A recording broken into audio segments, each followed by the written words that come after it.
Sit back and throw one back with your pinky in the air and a middle finger to the world and join me, the eclectic gentleman Stephen Watts, as we look back on this day in pro wrestling history. But before we do, put that drink down, like, share, and subscribe, and without further ado, let's get our wrestling history on. Ladies and gentlemen, boys and girls, children of all ages, it is June 26th, and we're going to start off as we always do on a positive note. That's right, these are your pro wrestling birthdays.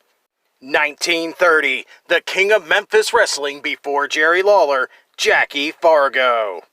1947, you can't say the Four Horsemen without J.J. Dillon.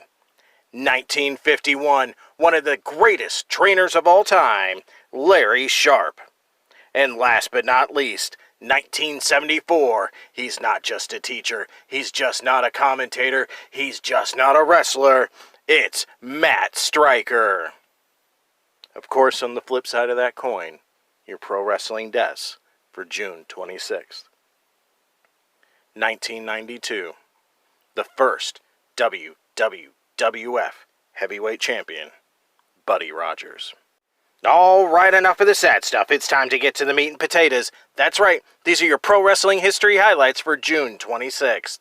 Jumping in the Wayback Machine and going all the way to 1936. Everett Marshall defeats Ali Baba for the NWA, National Wrestling Association, heavyweight title. Grooving all the way to the 60s, 1961, Hard-Boiled Haggerty defeats his former partner, Gene Kiniski, for control of their AWA World Tag Team titles in St. Paul, Minnesota, ending their second reign together. Haggerty chose Bob Geigel as his new partner. Moving ahead 7 years to 1968, Peter Maivia and Billy White Wolf defeat Curtis Iaukea and Ripper Collins to win the NWA Hawaiian Tag Team titles in Honolulu, Hawaii.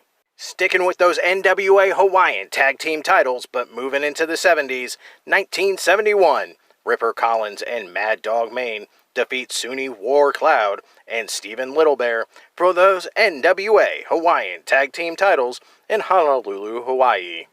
Bumping ahead 2 years to 1973, Johnny Valentine defeats Ron Fuller for the Florida version of the NWA Southern Heavyweight title in Tampa, Florida.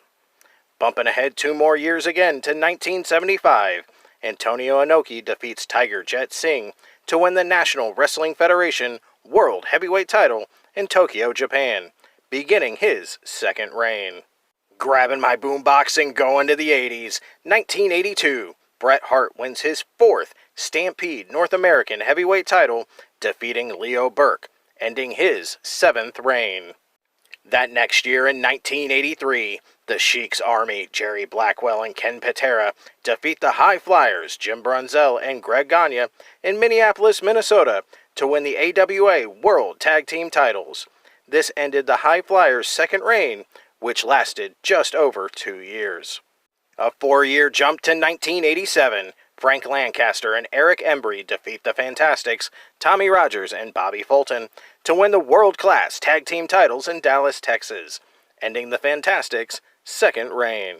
Grabbing my flannel and going to the decade of grunge, 1992. 2 titles change hands at the New Japan Pro Wrestling show held at the Budokan Hall. First, El Samurai pins Jushin Thunder Liger to win the IWGP Junior Heavyweight title, ending Liger's 5th reign. Second, the Steiner brothers, Rick and Scott Steiner, defeat Big Van Vader and Bam Bam Bigelow when Rick pinned Bigelow to win their 2nd IWGP World Tag Team titles.